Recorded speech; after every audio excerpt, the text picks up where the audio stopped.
दोस्तों, हम videos upload करते हैं, टाइटल डिस्क्रिप्शन भी सब कुछ बेस्ट डाल रहे हैं।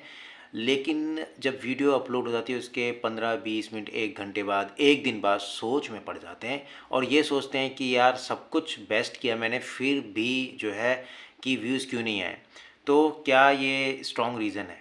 देखिए, इसके पीछे रीज़न तो है, लेकिन उससे पहले आपको एक चीज़ समझनी पड़ेगी। अगर हम सब यूट्यूब पे देखिए भी काम करते हैं तो सबका एक अपना पहला प्रायोरिटी होता है कि हमें क्या है कि अपने 1000 के जो है सब्सक्राइबर करने हैं और साथ ही साथ जो है वॉच आवर इंक्रीज़ करना है, यानी कि 4000 जो है करने हैं। क्योंकि अगर हम ये करते हैं तो फिर हम एडसेंस के लिए अप्लाई करते हैं और साथ ही साथ फिर हमारा चैनल जो है मोनेटाइज होता है, चेकिंग में जाता है, मोनेटाइज होता है और फिर क्या होता है, रेवेन्यू बनता है।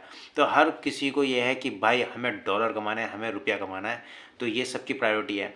लेकिन क्या है कि इतना सारा काम करते हैं फिर भी ये होता है कि भाई कभी कभी ऐसा होता है कि सब्सक्राइबर हो जाते हैं 1000, बहुत ही ईजी होता है कि शॉर्ट्स वीडियो वगैरह डालते हैं। लेकिन अब ये होता है कि भाई उसमें वॉच आवर इंक्रीज़ नहीं होता है, तो सब्सक्राइबर हो जाते हैं, फिर वॉच आवर के लिए भैया 6-6 7-7 महीने जो है रुकना भी पड़ता है, कईयों को 1-1 साल रुकना पड़ता है। तो ये जो है चीज़ आती आती है। तो कई लोग बोलते हैं भाई टाइटल डिस्क्रिप्शन रखो, थंबनेल रखो, तो भाई ये चीज़ तो ठीक है। थंबनेल तो भाई देखिए, आपको समझना होगा, थंबनेल जो है वो सबसे पहला काम ये करता है कि जब ऑडियंस हमारी रहती है, यूट्यूब देखती है, तो हमारा जो थंबनेल होता है तो वो उनको मजबूर करता है कि हाँ भाई इसमें ऐसा क्या है, तो वो उसको ओपन करते हैं। तो यानी कि हमारा थंबनेल ने वहाँ सबसे पहला हमारा काम करता है, तो सबसे पहला थंबनेल है ही है। लेकिन एक जो बहुत बड़ी जो अंदर की बात है वो ये होती है कि हम जो है अपना एनालिटिक्स को हम अच्छे से स्टडी नहीं कर रहे हैं। अगर आप उसको स्टडी करते हैं एनालिटिक्स को, तो एनालिटिक्स में आप देखेंगे कि अगर आप उसको प्रॉपरली रीड करते हैं एनालिटिक्स में जाके, तो कहीं ना कहीं आपको अपने ऑडियंस के बारे में पता चलेगा। तो उसमें आपको जोग्राफिकल कंडीशंस में ज़रूर जाना है, क्योंकि एक जोग्राफी, उसमें आप एक टर्म देखेंगे, उस पर आपने जाना है। उसमें आप देखिए कि जो कौन सी सिटीज़ हैं और कौन सी जो कंट्रीज़ हैं जहाँ से कि जो ऑडियंस है वो आपको व्यू करती है, और आपने उसके अकॉर्डिंग जो है आपने अपने जो कंटेंट है उसको रेडी करना है। और फिर आपने उस कंटेंट के हिसाब से, और जो वो जोग्राफी कंडीशन है, यानी कि जोग्राफिकल जो सिटीज़ जो आपको दिखाते हैं, अगर मान लीजिए इंडिया से हैं आप, इंडिया में सबसे ज़्यादा देखा जा रहा है, तो आपने वहाँ से जोग्राफिकल कंडीशन को देखना है। यानी कि आपने देखना है कि कौन सी सिटीज़ हैं जहाँ सबसे ज़्यादा देखा जा रहा है। फिर आपने वहाँ से डिसाइड करना है कि जो क्या है यार, लोग यहाँ पे क्या पसंद कर रहे हैं, क्या ट्रेंड में है, और उस हिसाब से आपने अपने वीडियोस को अपना अपलोड करना है।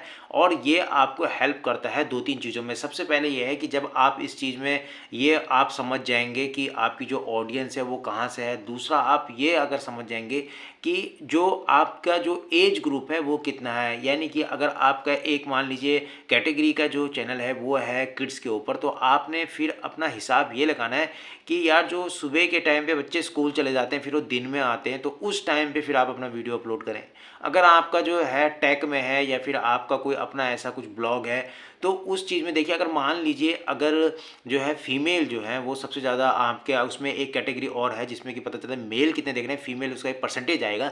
तो अगर आप देखेंगे कि मान लीजिए फीमेल सबसे ज़्यादा देख रही हैं, तो आप एक अनुमान लगा सकते हैं कि देखिए सबसे ज़्यादा जो है कि जो हमारे हैं महिलाएं हैं वो भी काम करती हैं, लेकिन कहीं ना कहीं घर पे रहते हैं। अगर थोड़ा सा घर से काम वाम से अगर जब उनका लिपट जाता है तो फिर कहीं ना कहीं मोबाइल देखते हैं। तो उसमें अगर आपको देखते हैं कि सबसे ज़्यादा जो है जो जो जो परसेंटेज जो है सबसे ज़्यादा वो फीमेल ग्रुप से आ रहा है, तो आपने क्या करना है, अपना दिन के टाइम पे 11 आप 12 बजे के आसपास अपना वीडियो अपलोड कर सकते हैं।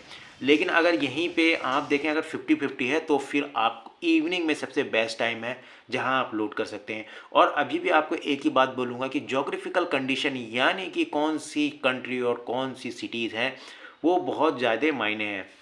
देखिए, कंटेंट भी अच्छा होना चाहिए, मैं ये नहीं कह रहा हूँ कि कंटेंट अच्छा नहीं चाहिए। तो सबसे पहले आपको एक रिमाइंडर में बात ये रखनी है कि जो थंबनेल है वो बहुत ही ज़्यादा अट्रैक्टिव होना चाहिए। वो एक ऐसा सस्पेंस क्रिएट करना चाहिए कि यार मजबूर हो जाएं लोग कि हाँ उस पर क्लिक करें। फिर आप अंदर उसमें कुछ बातें ऐसे ज़रूर डालें, आप पॉइंट टू पॉइंट डालें कि जिससे कि ऑडियंस जो है वो आपके जो कंटेंट है उसको देखते रहे।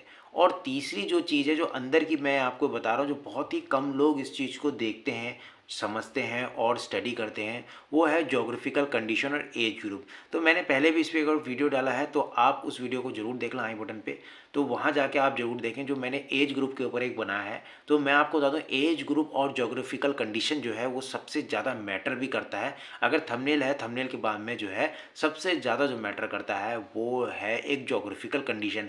लेकिन अगर फिर आपका एक मान लीजिए बहुत ही ज़्यादा आप अच्छे एक मुकाम हासिल कर लेते हैं, तब जाके टाइटल डिस्क्रिप्शन भी इतना मायने नहीं रखता। हाँ, कीवर्ड ज़रूर करते हैं जो टैग्स में आप लगाते हैं, लेकिन फिर वो जो टाइटल और डिस्क्रिप्शन है वो इतना मायने नहीं करेगा। तो सबसे बेस्ट ये है कि आपने एज ग्रुप और ज्योग्राफिकल कंडीशन को यहाँ पे कंसिडर जरूर करना है, और एक आपने जो थंबनेल है उस पर भी आपने कंसिडर करना है। तो इस बात का ध्यान रखें, और 101% मैं आपको बता रहा हूँ कि जो चैनल की जो ग्रोथ होती है वो इंक्रीज़ करती है, और जो ग्राफ होता है वो जाता रहता है ऊपर, और कहीं ना कहीं जो उसकी ग्रोथ है वो बेटर होती रहती है। और जो है ये चीज़ आपको एक अच्छी भारी भरकम ऑडियंस भी आने वाले टाइम में देती है। तो गाइज़ प्लीज़, अगर आपको वीडियो पसंद आए तो प्लीज़ एक लाइक करना और चैनल को प्लीज़ सब्सक्राइब करना ना भूलें।